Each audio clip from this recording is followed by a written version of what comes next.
Hello बच्चों, आज हम लोग ठोस अवस्था सॉलिड स्टेट चैप्टर का क्लास नंबर 3 स्टार्ट करेंगे। इससे पहले इस चैप्टर में क्या क्या पढ़ा एक बार क्विक रिवाइज करते हैं। सबसे पहले हम लोगों ने ठोस के बारे में पढ़ा, ठोस किसे कहते हैं, उसके गुणधर्म समझे, फिर ठोसों का वर्गीकरण किया। कौन कौन से? क्रिस्टलीय ठोस और अक्रिस्टलीय ठोस। क्रिस्टलीय ठोस और अक्रिस्टलीय ठोस में अंतर एक इंपॉर्टेंट क्वेश्चन है बेटा, ध्यान देना। क्रिस्टलीय और अक्रिस्टलीय ठोसों में अंतर के बाद क्रिस्टलीय ठोस के बारे में स्पेसिफिकली पढ़ा। क्रिस्टलीय ठोसों का वर्गीकरण किया। वर्गीकरण पहले बंध के आधार पर किया। कैसे? सहसंयोजक ठोस, आयनिक ठोस, धात्विक ठोस, आणविक ठोस। इसके बाद हम लोगों ने उसकी ज्यामिति के आधार पर उसका वर्गीकरण किया, घनीय, द्विसम लंबाक्ष, विषम लंबाक्ष आदि। इसके बाद हम लोगों ने क्रिस्टल जालक और एकक सेल पढ़ा। ठीक है, एकक सेल का वर्गीकरण किया। क्या क्या? SCC, FCC, BCC, ECC, सरल घनीय सेल, अंतः केंद्रित घनीय सेल, फलक केंद्रित घनीय सेल और अंत्य केंद्रित घनीय सेल। इसके बाद हम लोगों ने किसी एकक सेल के अंदर विशिष्ट स्थिति पर उपस्थित कण की भागीदारी के बारे में पढ़ा, है ना। अगर कोई कण किनारे पर है तो कितना होगा उसका हिस्सा? 1/8, 1/8वां भाग।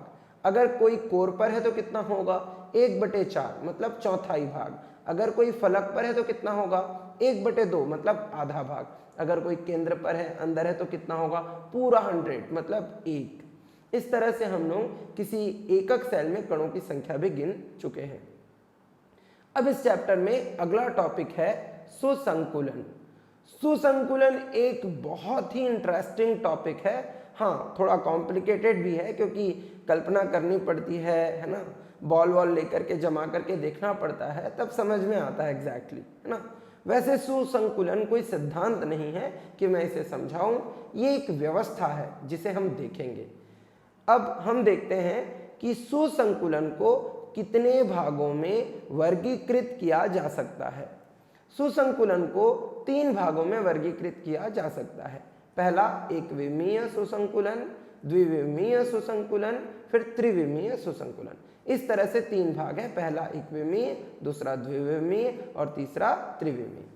वैसे किसी ठोस में उसके अवयवी कण जब व्यवस्थित होते हैं तो वो त्रिविम में ही व्यवस्थित होते होंगे क्योंकि लाखों करोड़ों कण हैं।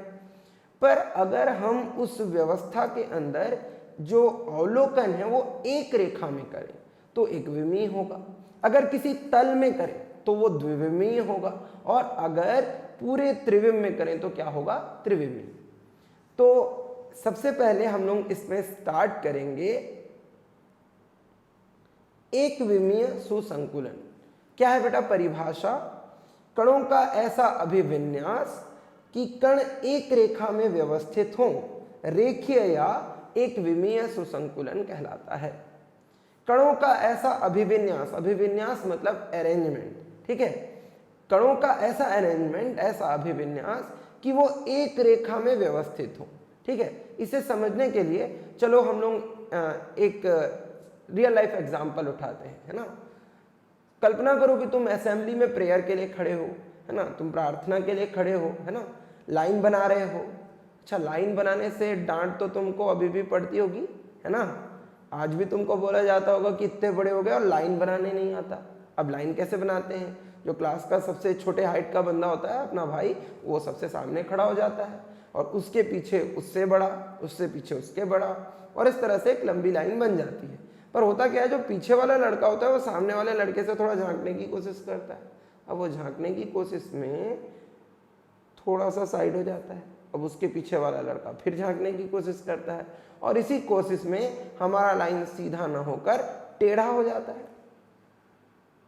अच्छा, अगर ऐसी कोई टेढ़ी लाइन तुम्हें नजर आती है तो क्या तुम उसे सुव्यवस्थित कहोगे? एकदम नहीं, वो सुव्यवस्थित नहीं है, वो अरेंज्ड नहीं है। तो अरेंज्ड कब होगा? जब एक बंदे के ठीक पीछे दूसरा बंदा, उसके ठीक पीछे तीसरा बंदा हो, और इस तरह से अगर एक लाइन बने तो हम उसे बोलेंगे सुव्यवस्थित, हम उसे बोलेंगे सुसंकुलन। पर उसके लिए बंदों की जगह कर्ण डालने पड़ेंगे। जैसे कि इस डायग्राम में देखो, यहाँ हम देख रहे हैं कि जो कण हैं वो एक लाइन में व्यवस्थित हैं, एक लाइन में व्यवस्थित हैं। अगर तुम में से कोई यहाँ से इसे ऑब्जर्व करे तो तुम देख पा रहे होगे कि कण पूरी एक रेखा में व्यवस्थित हैं, एक के पीछे एक। इन सब के केंद्र समरेखीय हैं, ऐसा हम बोल सकते हैं। अगर ये इनके केंद्र हों तो इनके केंद्र समरेखीय हैं। तो जब भी ऐसा समरेखीय व्यवस्था हमें किसी क्रिस्टल में नजर आता है तो हम उसे बोलते हैं एक विमीय सुसंकुलन या रेखीय सुसंकुलन।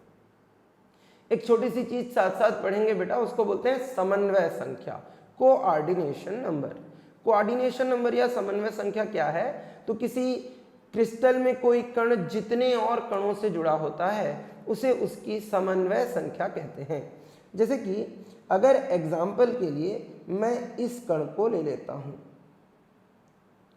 अब इस वाले कण में अगर हम देखें, ये जो हमारा कण है ये कितने और कणों से जुड़ा हुआ है?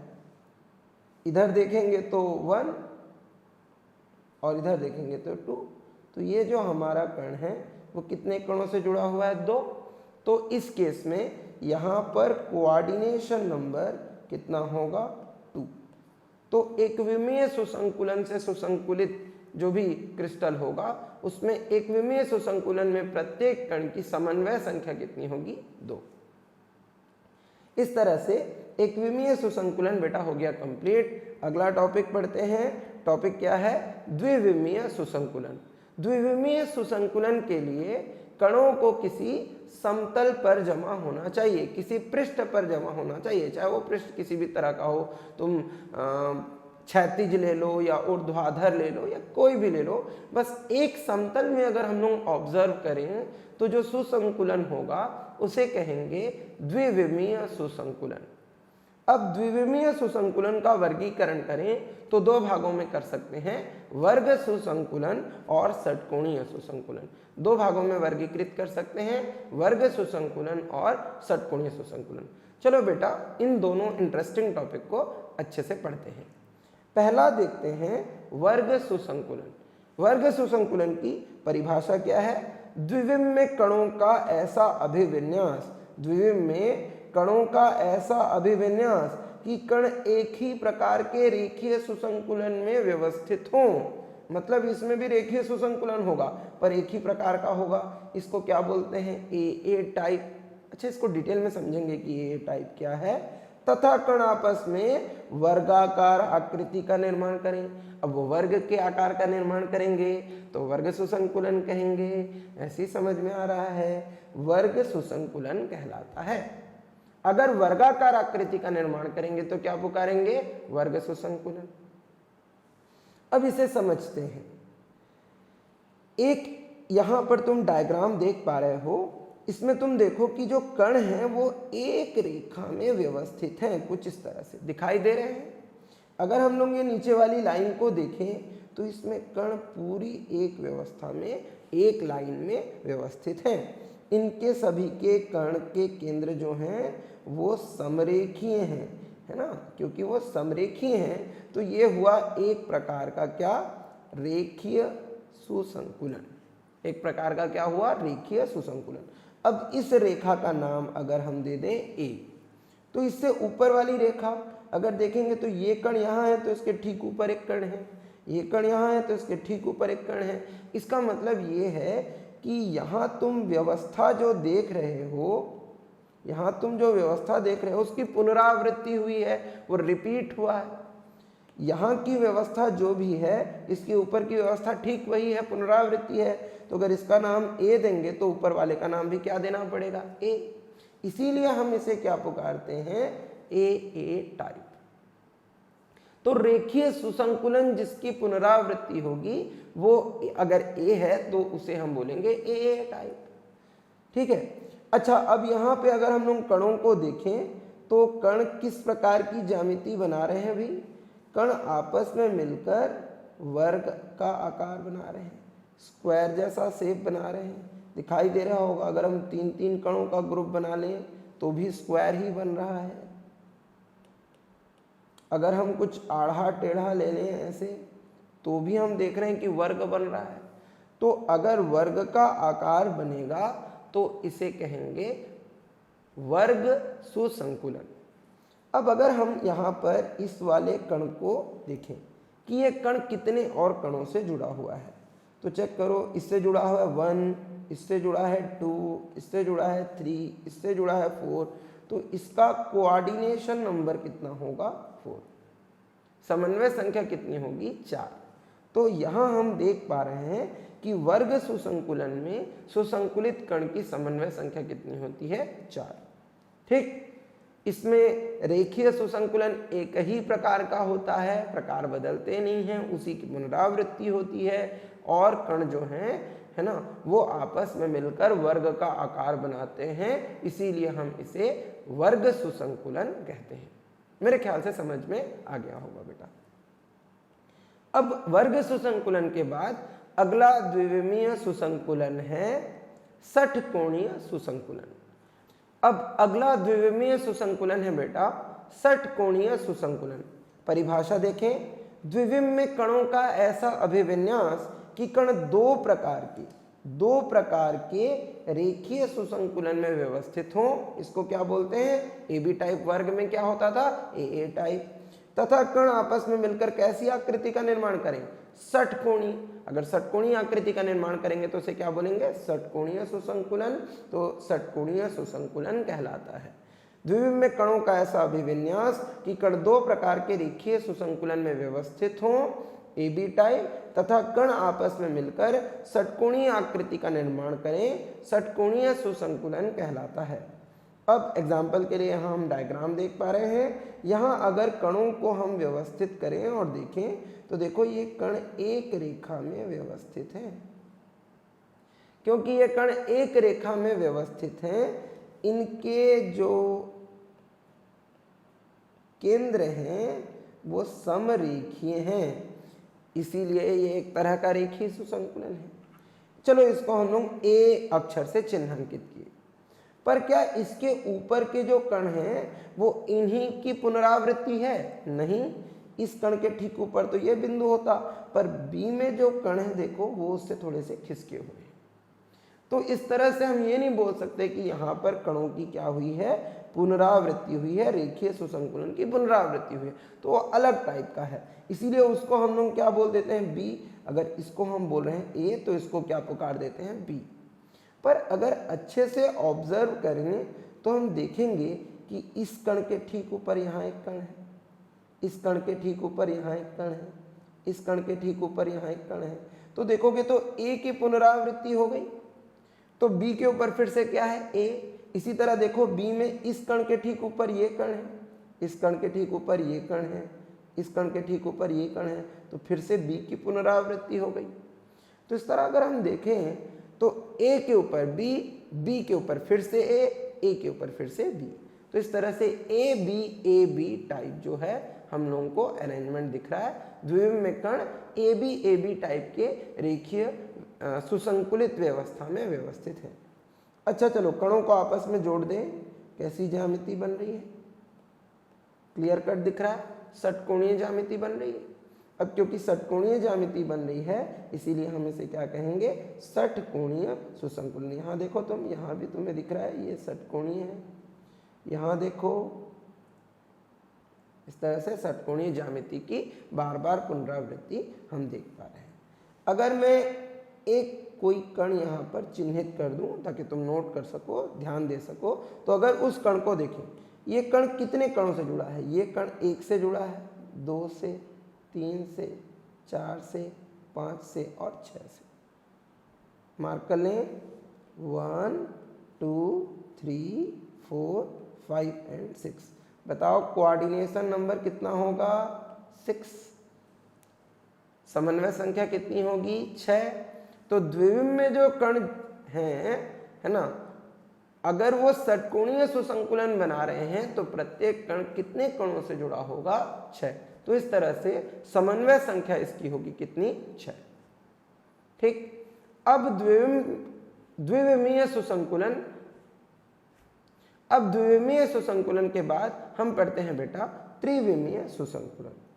त्रिविमीय सुसंकुलन मतलब हम लोग त्रिविम में देखेंगे कि कण किस प्रकार व्यवस्थित हैं।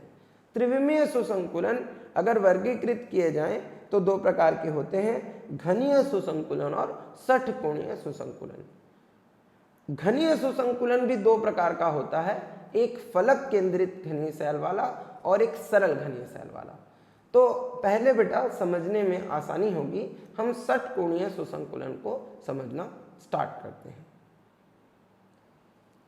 षटकोणीय सुसंकुलन वो भी त्रिविम में। तो त्रिविम में षटकोणीय सुसंकुलन को समझने के लिए हमको द्विविम में षटकोणीय सुसंकुलन आना चाहिए। तो हम क्या करते हैं, पहले एक लेयर लेते हैं, एक पृष्ठ लेते हैं जिसमें कण द्विविम में षटकोणीय सुसंकुलन से सुसंकुलित है, जैसे कि ऐसा कुछ है ना। अब तुम अगर एप्पल खरीदने गए हो या किसी भी फ्रूट सेलर के पास गए हो, फल बेचने वाले के पास, वो संतरा या एप्पल को किस तरह जमाता है अगर उसे देखे हो तो देखना कि वो षटकोणीय व्यवस्था होती है। मतलब एप्पल्स को जब वो नीचे में पहले लेयर में रखता है तो षटकोणीय व्यवस्था होती है। अब एक लाइन में जमा हुआ तब तक तो द्विविम है, पर अगर उसके ऊपर फिर से हम रखें, एक लेयर के ऊपर फिर से हम रखें, उसके ऊपर फिर से हम रखें, तो एक लेयर के ऊपर दूसरे लेयर के ऊपर तीसरा लेयर के ऊपर चौथा लेयर, इस तरह से बन जाएगा क्या, त्रिविम। तो कुछ इसी तरह का हम लोगों को अरेंजमेंट समझना है ना। इसके लिए मैं द्विविम में षटकोणीय सुसंकुलन को समझाने के लिए मैं एक पृष्ठ ले रहा हूं जिसमें कण षटकोणीय सुसंकुलन से सुसंकुलित हैं। देखो ये पृष्ठ दिख रहा होगा, इसमें जो कण हैं वो षटकोणीय सुसंकुलन से सुसंकुलित हैं। अगर इस पूरे पृष्ठ का नाम हम ए दे दें, इस पूरे पृष्ठ का नाम हम क्या दे दें, ए। जो एक लेयर है इसको कैपिटल ए से चिन्हांकित करना है, उस पूरे पृष्ठ को बेटा। तो इस पृष्ठ के ऊपर क्या हम कण रख सकते हैं, एकदम रख सकते हैं। जैसे कि अगर मैं चाहूं तो यहां एक कण रख सकता हूं, जैसे कि अगर मैं यहां एक कण रख लेता हूं इस तरह। अच्छा बेटा सोच के बताओ कि कितने कणों की आवश्यकता हुई एक कण को रखने के लिए। तो नो डाउट मेरे ख्याल से तुम देख पा रहे हो कि यहाँ 3 कणों की आवश्यकता है, 1 2 और 3। 3 कणों के ठीक ऊपर एक कण उपस्थित है। चलो जिस जगह हम इसे रख पाए उसे अगर हम एक छिद्र कह दें, क्या कहते हैं उसे, छिद्र। जिस स्थान पर हम ऊपर में कण रख पा रहे हैं उसे क्या कह देते हैं, छिद्र। तो किसी भी द्विविमीय षटकोणीय सुसंकुलन से सुसंकुलित द्विविमीय पृष्ठ में है ना 2 अलग अलग प्रकार के छिद्र होते हैं। अब बेटा इसको समझने के लिए ये 2 अलग अलग प्रकार के छिद्र हैं, इसे कैसे समझ सकते हैं। तो सबसे पहले अगर हम लोग इस तरह चिन्हांकित कर लें, देखो ये जो छिद्र हैं इनको मैंने स्मॉल ए से चिन्हांकित किया है। अब तुम बोलोगे सर इसको स्मॉल ए से क्यों चिन्हांकित किया, क्योंकि ये तुम्हें एक रेखा में व्यवस्थित दिख रहे होंगे, क्योंकि एक रेखा में व्यवस्थित हैं इसीलिए इनका नाम एक प्रकार से हो गया। ठीक है, एक प्रकार से हम लोगों ने उसका नामकरण कर दिया। अगर हम यहाँ कण व्यवस्थित कर दें जैसे कि इस तरह से, तो देखो अगर हम ए प्रकार के एक छिद्र में कण रखते हैं तो सभी कण जो हैं वो ए प्रकार के ही छिद्र में आएंगे। एक तो समरेखी हैं और अगर ऊपर के लेयर को रखते हैं तो इसी प्रकार का जो अरेंजमेंट एक साथ आएंगे। अगर ऊपर कण रखेंगे तो एक ही प्रकार के छिद्र में आएंगे, इसीलिए इनका नाम एक दे देते हैं, क्या, ए। चलो अगर मैं इसमें एक और तरह का छिद्र बताऊं तो वो तुम्हें दिख रहा होगा बी। हम चाहें तो बी प्रकार के छिद्रों में भी कणों को रख सकते हैं जैसा कि अभी व्यवस्थित किया गया। अच्छा ए और बी किसी भी प्रकार के छिद्र में रख सकते हैं, पर क्या हम दोनों प्रकार के छिद्रों में कण एक साथ रख सकते हैं, इसे देखने का प्रयास करें तो ऐसा नहीं हो सकेगा। इसे समझते हैं।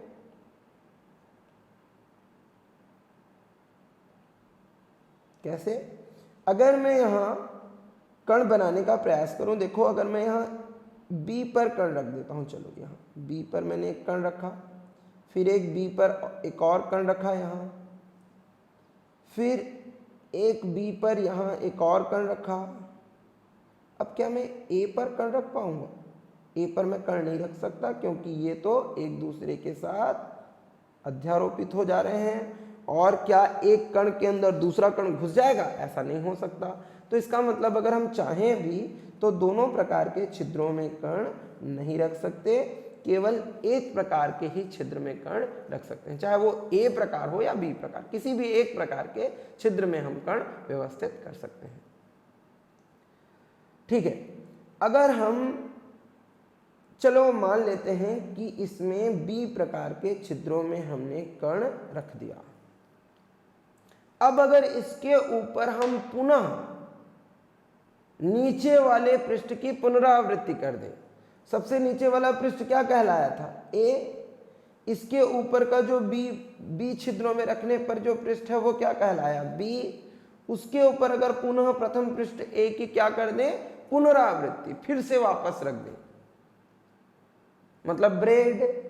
फिर बीच में आलू स्टफिंग, तुम सलाद वलाद डाल सकते हो, सॉस डाल लिया, फिर ऊपर ब्रेड, क्या बन गया? सैंडविच। ए के ऊपर फिर क्या रखना है? बी के ऊपर वापस क्या रख दें? ए। तो ए बी ए के ऊपर बी रखकर पुनः ए की पुनरावृत्ति करें तो जो बनता है उसे कहते हैं षटकोणीय सुसंकुलन।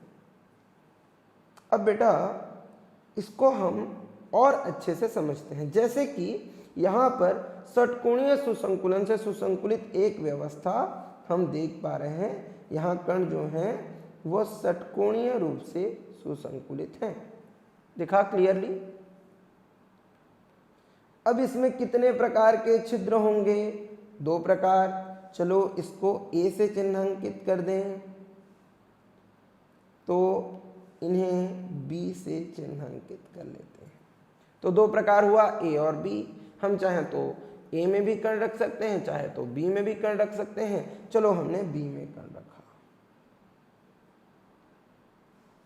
इसके बाद अगर हम लोग निचले पृष्ठ की पुनरावृत्ति करें, सबसे नीचे वाले पृष्ठ को क्या पुकारा? ए। उसके ऊपर जो पृष्ठ 3 कण रहे उसको क्या पुकारा? बी। उसके ऊपर पुनः ए की क्या कर दें? पुनरावृत्ति। मतलब अगर साइड वाइज देखें तो सबसे नीचे कितने कण हैं? देखो काउंट करो, दिखेगा यहाँ पर कितने कण हैं? 1 2 3 4 5 6 एंड 7 कण हैं। इसके ऊपर हमने कितने कण रखे? 1 2 और 3, 3 7 3 और ऊपर में फिर से क्या रख लेना है? 7। अगर हम लोग उसको बनाएं तो कुछ इस तरह बनेगा बेटा। 2 कण हैं, तीसरा कण, चौथा, पांचवा, छठवां और सातवां। 1 2 3 4 5 6 एंड 7 के ऊपर कितने कण रखने हैं? 3 1 2 3 इस तरह से। इसके ऊपर फिर कितने कण रखने हैं? 7 1 2 3 4 5 6 एंड 7, मतलब 7 3 7 ए बी ए। तो इसको हम लोग क्या बोलते हैं? षटकोणीय। षटकोणीय सुसंकुलन से सुसंकुलित द्विविमीय पृष्ठ की इस तरह पुनरावृत्ति हुई तो हम लोग इसको बोलेंगे क्या? षटकोणीय सुसंकुलन। अच्छा, अगर हम ये समझने की कोशिश करें कि इसे षटकोणीय बोलते क्यों हैं, तो इसके लिए मैं एक रेगुलर हेक्सागोन 3 डायमेंशन में त्रिविम में एक षटकोणीय ज्यामिति बनाता हूं, जैसे कि यहां तुम देख पाओगे यूं। अब अगर ये एक षटकोण है जैसा कि हम बना रहे हैं,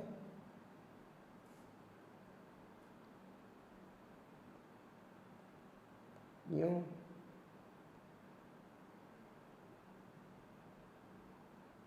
इस तरह से बेटा ये क्लियरली दिख रहा होगा कि एक षटकोण है। हम क्या करते हैं, ऊपर के पृष्ठ में किनारों को इस तरह से मिला देते हैं।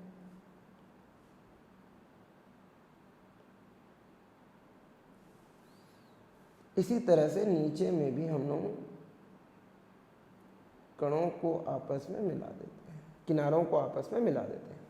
तो अगर देखेंगे तो ऊपर में कितने पॉइंट्स मिले? 1 2 3 4 5 6 एंड 7। अगर यहाँ कर्ण रख दें इस तरह से, ठीक है। इसी तरह नीचे में भी कर्ण रख सकते हैं 1 2 3 4 5 6 एंड 7। तो बीच में कितने कर्ण आएंगे 3, तो 7 3 एंड 7 आपस में मिलकर कैसी ज्यामिति बना रहे हैं, षटकोणीय। तो इसे क्या कहेंगे, षटकोणीय सुसंकुलन, हेक्सागोनल क्लोज पैकिंग। अच्छा, अगर हम लोग यहाँ पर देखें कि ए बी ए बना, तो क्या ए के ऊपर फिर से बी नहीं होगा, एकदम होगा। ये ए बी फिर ए बी फिर ए बी फिर ए बी इस तरह से रिपीट करता जाएगा। A B A B A B A B इस तरह से क्या होता जाएगा, बार बार रिपीट करेगा। ए उसके ऊपर बी, उसके ऊपर फिर से ए, फिर उसके बाद बी, फिर ए, फिर बी, इस तरह से रिपीट करेगा। अब अगर हम लोग यहाँ पता करने की कोशिश करें कि किसी भी कण का कोऑर्डिनेशन नंबर कितना है, समन्वय संख्या कितनी है, तो इसको समझने के लिए हम यहाँ पर एक कण चिन्हांकित कर लेते हैं। ये कण अपने अगल बगल कितने कणों से जुड़ा हुआ है, 1 2 3 4 5 एंड 6। इन 6 कणों से जुड़ा है पृष्ठ में, तो सरफेस में इसका कोऑर्डिनेशन नंबर हुआ 6। पर अगर अच्छे से देखें तो ये जो कण है, यहाँ वाला कण, ये ऊपर के 3 कणों को भी छू रहा है, मतलब ये 1 2 3 इनको भी छुएगा।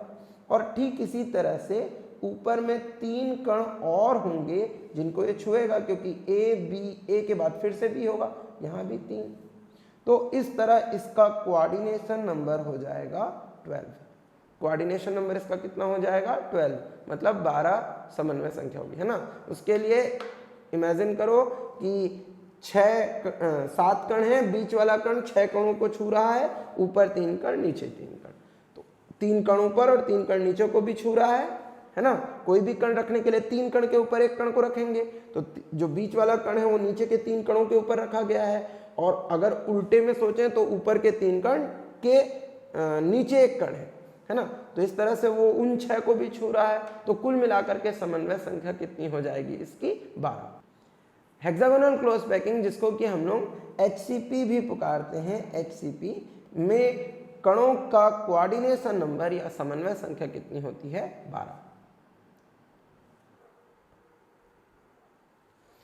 बेटा अगला त्रिविमीय सुसंकुलन है, घनीय सुसंकुलन। घनीय सुसंकुलन 2 प्रकार के हो सकते हैं। त्रिविमीय घनीय सुसंकुलन 2 प्रकार के हो सकते हैं, एक फलक केंद्रित घनीय सेल वाला और एक सरल घनीय सेल वाला। फलक केंद्रित घनीय सेल और सरल घनीय सेल के लिए 2 भिन्न प्रकार के घनीय सुसंकुलन संभव हैं। अब पहले हम लोग कठिन वाला पढ़ लेते हैं, फलक केंद्रित घनीय सेल। ये जो टॉपिक है ना बेटा 3D में है, कणों की व्यवस्था है, तो कई बार हमें समझ में नहीं आता।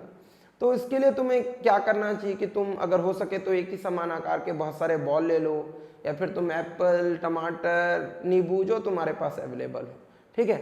अगर वो भी ना अवेलेबल हो तो तुम कैरम की गोटी या 5 रुपए के सिक्के लेकर के भी उन्हें एक के ऊपर एक रखने की कोशिश करो, तुम्हें अरेंजमेंट समझ में आएगा कि क्या है, ठीक है। फिर से एक बार बोलूँगा, ये कोई सिद्धांत नहीं है जिसे मैं समझाऊं, ये एक व्यवस्था है, इसे देखनी है, ठीक है। तो घनीय सुसंकुलन अगर फलक केंद्रित घनीय सेल वाला हमें बनाना है तो उसके लिए जो द्विमीय पृष्ठ अवयव होते हैं वो होते हैं षटकोणीय सुसंकुलन से सुसंकुलित। अच्छा, अभी कंफ्यूज हो गए।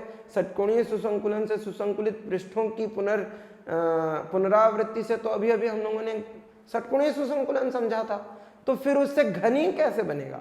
हाँ, उसी से घनीय भी बन जाता है। थोड़ा ट्रिकी टॉपिक है बेटा, थोड़ा अच्छे से समझने की कोशिश करते हैं, ठीक है, थोड़ा ध्यान देना।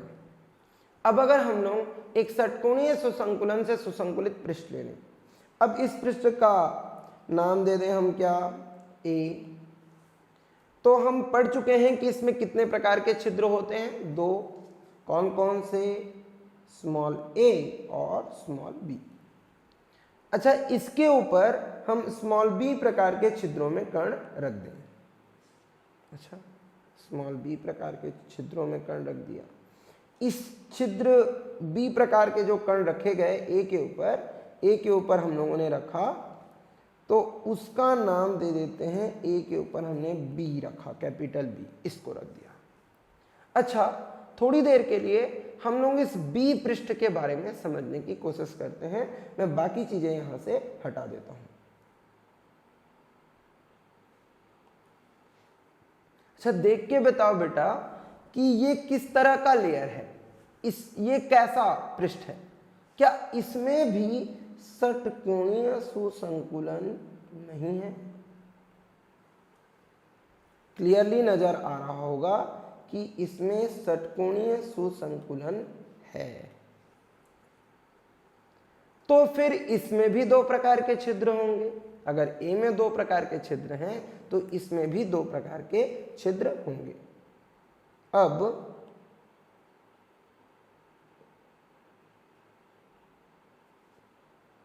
अगर हम पहले प्रकार के छिद्र को चिन्हांकित करें तो उसे लिख सकते हैं P,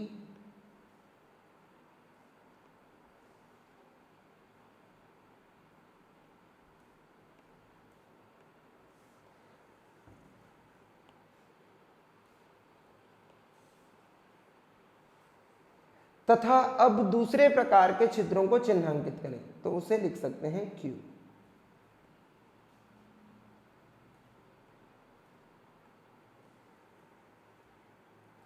इसमें भी दो प्रकार के छिद्र हैं, P और Q। अगर हम लोग B पृष्ठ के ऊपर रखना चाहें तो कहां कहां रख सकते हैं? या तो हम P में रख सकते हैं या फिर हम Q में रख सकते हैं। ठीक है। अब अगर हम लोग नीचे के पृष्ठों को वापस बुला लें तो हम देखेंगे कि जो P बिंदु है उसके ठीक नीचे कण उपस्थित है।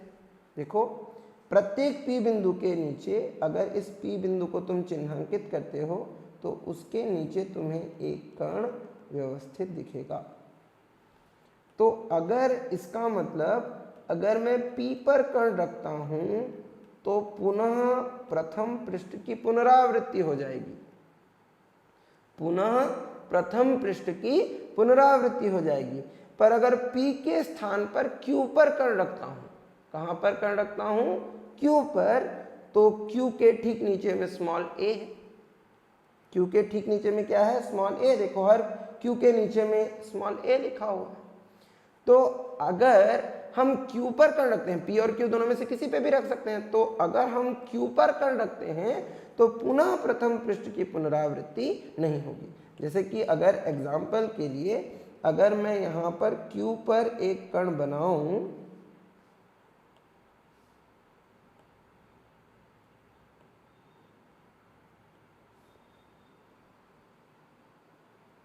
तो तुम देख पाओगे कि Q वाला जो कण है वो नीचे वाले पृष्ठ को की पुनरावृत्ति नहीं करता। हाँ, पर वहीं पर अगर मैं A पर स्थित कणों को बुलाऊं तो देखो ये वही है, A पर, जहां पर A पर कण था वहीं पर है एग्जैक्टली। तो अगर मैं B के ऊपर कणों को इस तरह रखूं कि पुनः प्रथम पृष्ठ की पुनरावृत्ति ना हो, मतलब B के ऊपर एक नया पृष्ठ बन जाए, उसको क्या बोले हम? C, जो कि A छिद्रों के ठीक सीध में स्थित Q छिद्रों में रखे गए कणों के कारण बना है। ठीक है। सबसे पहले, एक बार कंफ्यूजन है तो एक बार फिर से वापस रिवाइज कर लेते हैं। सबसे पहले नीचे में एक पृष्ठ था कैपिटल A, जिसमें दो तरह के छिद्र थे, स्मॉल a और स्मॉल b। उसके स्मॉल b छिद्रों में हम लोगों ने द्वितीय पृष्ठ रख दिया। अब उस द्वितीय पृष्ठ के अंदर भी दो छिद्र थे क्योंकि वो भी षटकोणीय पृष्ठ था, तो उससे एक प्रकार के छिद्र में कण रखने पर पुनः प्रथम पृष्ठ की पुनरावृत्ति हो रही थी और दूसरे प्रकार के छिद्र में कण रखने पर पुनः प्रथम पृष्ठ की पुनरावृत्ति नहीं हो रही थी। तो अगर पुनः प्रथम पृष्ठ की पुनरावृत्ति हो जाए तो HCP हो जाएगा, षटकोणीय सुसंकुलन हो जाएगा। पर अगर हम पुनः प्रथम पृष्ठ की पुनरावृत्ति न करें, पुनः प्रथम पृष्ठ की पुनरावृत्ति अगर हम न करें, जैसे कि अभी हम देख रहे हैं, तो उस स्थिति में एक नया पृष्ठ बनेगा और उस पृष्ठ को हम कैसे चिन्हांकित करेंगे, C। तो A के ऊपर B के ऊपर C। अच्छा, अब फिर से वापस अगर हम इन सभी पृष्ठों को हटा दें तो हम क्लियरली देख पाएंगे कि जो अगला पृष्ठ है हमारा, जो C है, उसमें भी षटकोणीय सुसंकुलन है। तो इसमें भी दो प्रकार के छिद्र होंगे। अगर हम उन छिद्रों की बात करें, उनको चिन्हांकित करें, ठीक है, तो जैसे कि मैं अगर इसे लिख दे रहा हूं M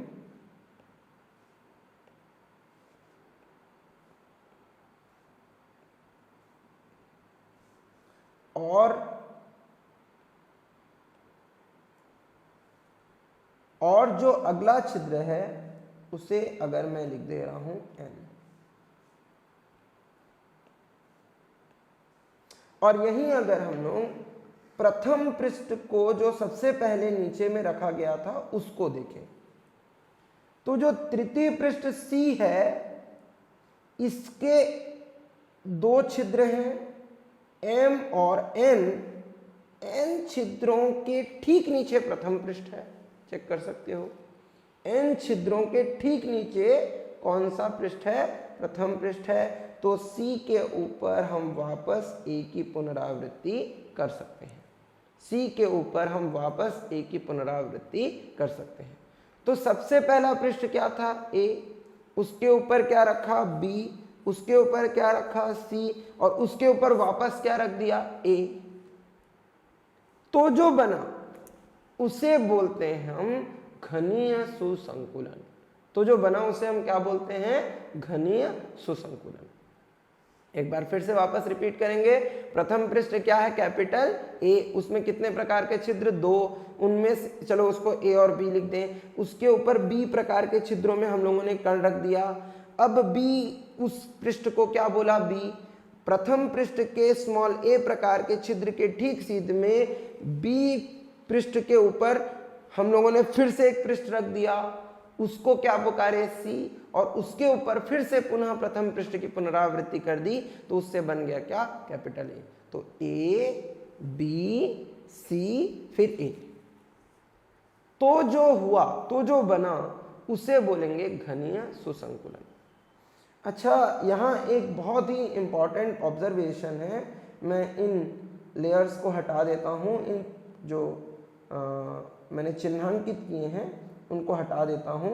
इसके बीच के केवल दो पृष्ठों को हम रहने देते हैं। अगर हम केवल दो पृष्ठों को रहने दें, एक जो C है और दूसरा जो B है, तो यहां तुम एक प्यारा सा अरेंजमेंट देख पाओगे। अरेंजमेंट क्या है उसे चिन्हांकित करूंगा तो समझ में आएगा। देखो यहाँ एक कण रेड जो C पृष्ठ है उसका देखो, ये दूसरा कण, ये तीसरा कण, तीन कण हुए, उसके सामने में ये दो कण और उसके सामने में ये एक कण। ये आपस में मिलकर कैसी संरचना बना रहे हैं, कुछ इस तरह का एरो साइन। इसके नीचे अगर हम कणों को देखें तो तुम थोड़े से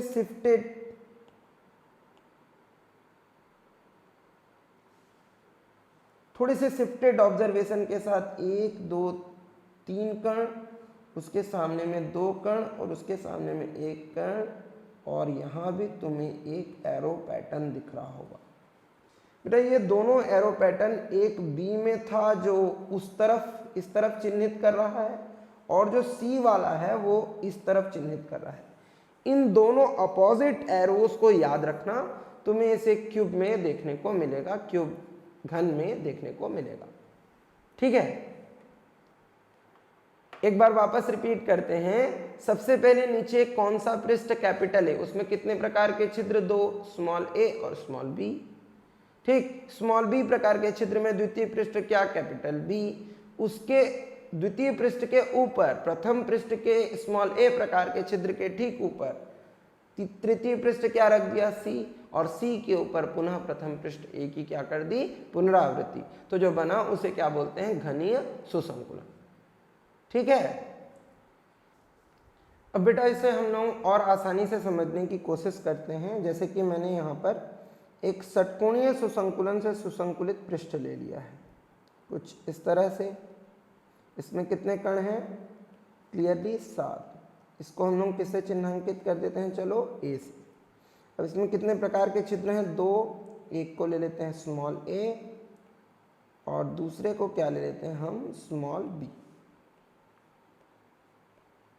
इसके ऊपर हम क्या करेंगे, स्मॉल b प्रकार के छिद्रों में कण रखेंगे, कुछ इस तरह से।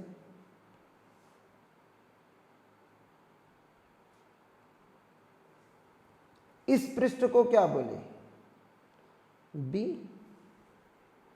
इसके ऊपर क्या करेंगे हम लोग, B के ऊपर स्मॉल a प्रकार के छिद्रों में कण रखने हैं, कुछ इस तरह से। इसको हम क्या बोलेंगे, C।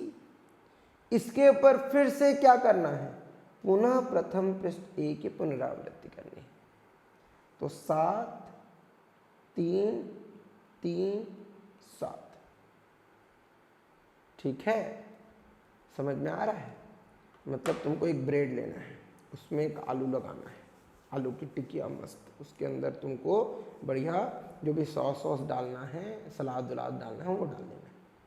फिर एक ब्रेड लेना है, उसमें भी आलू टिकिया, डबल आलू, उसमें तुमको क्या रखना है, जो सलाद वलाद सॉस डालना, अब मिला लिए, अब बना डबल आलू पेटी वाला क्या, एक बड़ा सा सैंडविच।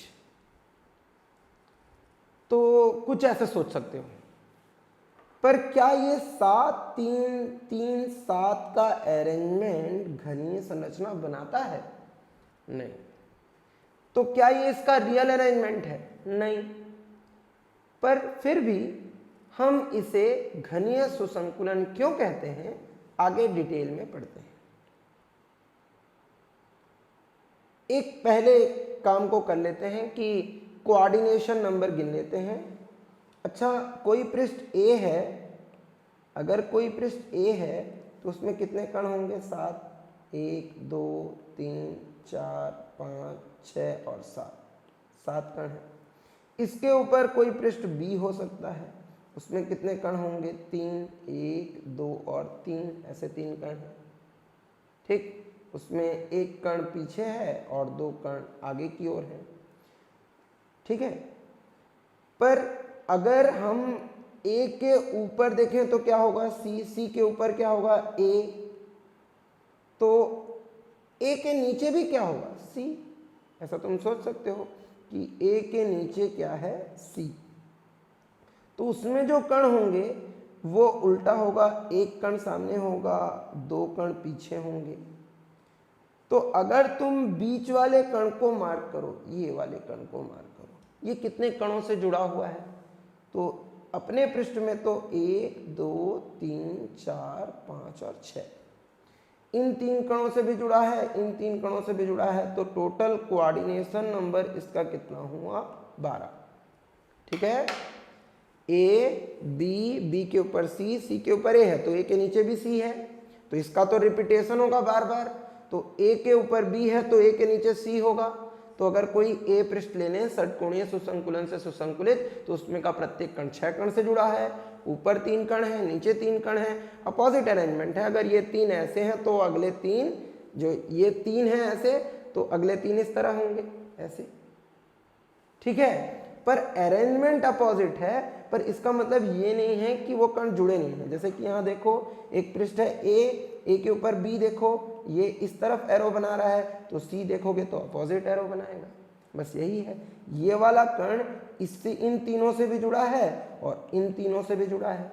तो इस तरह टोटल कोऑर्डिनेशन नंबर इसका कितना आएगा, 12, मतलब 12। अब ये समझना है कि क्या यह संरचना घनी है, क्यूबिक है, तो इसे देखते हैं। देखो बेटा, ये क्यूब है, एक साधारण घन। अब अगर किसी को दिक्कत हो तो ये घन के किनारे हैं 1 2 3 4 5 6 7 और 8, और ये एक फलक केंद्रित घनीय शैल है, इसीलिए ऊपर वाले फलक पर भी कण है तो नीचे वाले फलक पर भी, अगल वाले फलक पर भी तो बगल वाले फलक पर भी, आगे वाले फलक पर भी तो पीछे वाले फलक पर भी। ठीक है, अगर देखें तो यहां वाला कण सबसे सामने है, उसके बाद ये दो कण इसके ठीक पीछे हैं, उसके बाद 1 2 और 3 कण सबसे पीछे हैं। तो एक कण सबसे आगे, फिर 1 और 2 कण उसके पीछे, फिर 1 2 और 3 कण सबसे पीछे। ठीक है, यहां देखेंगे तो एक कण सबसे पीछे, उसके सामने में देखो ये 2 कण, उसके बाद देखेंगे तो ये एक कण, ये एक कण, ये एक कण, तो 1 2 फिर 1 2 3। हम यहाँ पर देख सकते हैं कुछ इसी तरह का अरेंजमेंट, एक कण, एक के पीछे 2 2 के पीछे 3, यहाँ 3 3 के पीछे 2, उसके ऊपर 1। अगर ये पृष्ठ है A तो उसके ऊपर C, C के ऊपर B, उसके ऊपर A, तो A B C A B C A, इस तरह का पैटर्न बार बार रिपीट हो तो तुम देख पाओगे कि ये क्या है, घनीय ज्यामिति बनाता है। क्योंकि ये घनीय ज्यामिति बनाता है इसीलिए हम इसे क्या कहेंगे, घनीय सुसंकुलन। अब एक और प्रकार का घनीय सुसंकुलन पढ़ते हैं जो सरल घनीय शैल का बनता है। इससे पहले वाला फलक केंद्रित घनीय शैल था। तो सरल घनीय शैल के लिए हम लोगों को द्विविम में वर्ग सुसंकुलन से सुसंकुलित पृष्ठ चाहिए। अब ये वर्ग सुसंकुलन से सुसंकुलित पृष्ठ है, ऐसा ही एक पृष्ठ इसके ठीक ऊपर रख दें। मतलब ये जो सरफेस है, इसमें जो कण है, यहाँ पर जो कण है, इसके ऊपर अगर हम लोग ठीक ऐसा ही एक और कण रख दें, फिर उसके ऊपर ठीक ऐसा ही एक और कण रख दें, तो जो 3 डायमेंशनल स्पेस में जो स्ट्रक्चर बनेगा उसे भी घनीय सुसंकुलन ही कहेंगे, क्योंकि तो साधारण घन बन जाएगा। 4 कण नीचे, उसके ठीक ऊपर 4 कण, बन गया SCC सिंपल क्यूबिक सेल। तो उसे बोलते हैं घनीय सुसंकुलन में SCC वाला। ठीक है, SCC type of cubic close packing. तो SCC type of cubic close packing में जो स्क्वायर क्लोज पैकिंग होते हैं, वर्ग सुसंकुलन के सुसंकुलित पृष्ठों की पुनरावृत्ति होती है, तो उससे बनेगा घनीय सुसंकुलन। याद रखें, घनीय सुसंकुलन दोनों तरह के पृष्ठों से बन सकता है, दोनों ही तरह के द्विविमीय सुसंकुलन से सुसंकुलित पृष्ठों से बन सकता है, वर्ग सुसंकुलन से सुसंकुलित पृष्ठ से ही बन सकता है। पर उस स्थिति में सरल घनीय शैल बनेगा, है ना। पर अगर षटकोणीय सुसंकुलन से सुसंकुलित पृष्ठों की पुनरावृत्ति करें तो उससे जो बनेगा वो होगा फलक केंद्रित घनीय शैल। तो इस तरह बेटा हुआ क्यूबिक क्लोज पैकिंग कंप्लीट। अगर तुम्हें किसी भी तरह के डाउट्स हैं तो तुम कमेंट करो, जो भी डाउट होगा उसे क्लियर किया जाएगा।